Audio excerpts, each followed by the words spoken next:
In a defensive situation, or actually in any altercation with firearms, you have the highest trained people in society at the greatest number. There'll be police officers. There's more of them trained to shoot and shoot well than there are regular citizens doing the same thing. Even in those situations, a police officer will miss 80% of their shots. Now think about it. They train all the time for this.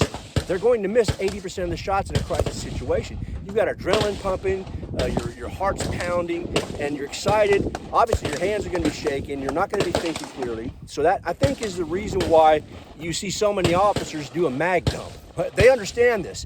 You know, I'm firing 10 shots, only 2 of them are going to hit this guy.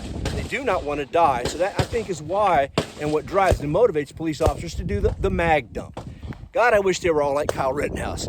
Go back and watch that conflict video where an armed mob was attacking him. They'd already committed assault on him 2 or 3 times, and this is deadly assault. This is not something simple. Smacking him with skateboards, beating him down. A few of them were armed with pistols. And if you watch that kid, teenager, he was cool as ice.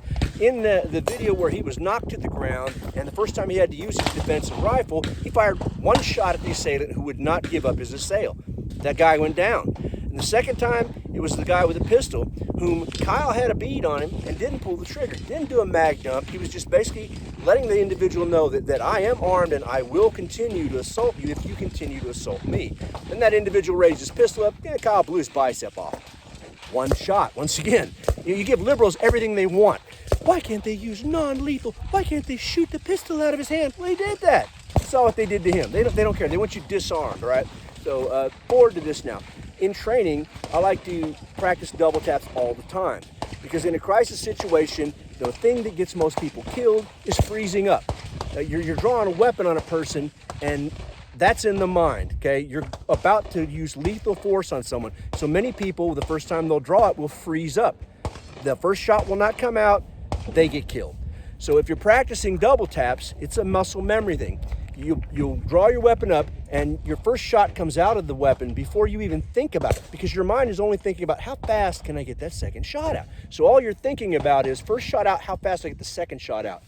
That training allows you muscle memory, so that when you do get in that situation where you have to draw your weapon and defend yourself, you are automatically going to take on that target, which you have identified is using lethal force against you. And trust me, this is lethal force. You have some big guy, some small guy, doesn't matter. Anyone doubles their fist up in anger and starts rushing at you, that is a lethal force attack, and you are within your rights to defend yourself. So here you are, first time you've come into contact with lethal force, you draw your weapon. If you practice double taps, like I said, you have to draw that weapon. The first thing out is 1 shot without thinking about it, because your muscle memory kicks in. And then the second shot is done as fast as possible, because that's your training. You've trained your brain to whip that first shot out without even thinking about it. And then your mind and your muscles are only operating in concert to put that second shot down that barrel as fast as you can. So there you have an assailant coming in. You've put off 2 shots already. And at that point, you're able to stop for a second, pause, and say to yourself, is the threat neutralized? Is the threat stopped? Is this person continuing to attack me? And if they are, double tap again. Rinse and repeat until that thing stops trying to attack you, because it's a thing at that point. It's a lethal instrument that's intended to kill you, and you need to defend your life. That's why I train double taps.